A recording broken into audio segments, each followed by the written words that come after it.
শুক্রবার রাতের বৃষ্টির প্রভাবে কিছুটা অগোছালো পরিবেশ থাকলেও সময়মতো খুলে দেয়া হয় বইমেলা প্রাঙ্গণ। অমর একুশে বইমেলার শেষ শিশু প্রহরে বাবা মায়ের হাত ধরে আসতে থাকে শিশুরা।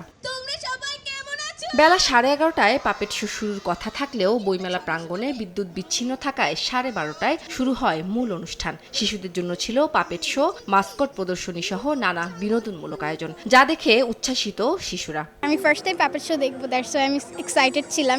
ভূতের বই, অনেক রকমের বই ভালো লাগে। আমার রূপদীপুর গল্পটা অনেক ভালো লেগেছে। বইমেলা শেষ হয়ে গেলে আমি আলু আর বুলুকে অনেক মিস করব। এখনো কিনি না, কিনবো। গোয়েন্দা কাহিনী, গানের বই, কবিতার বই।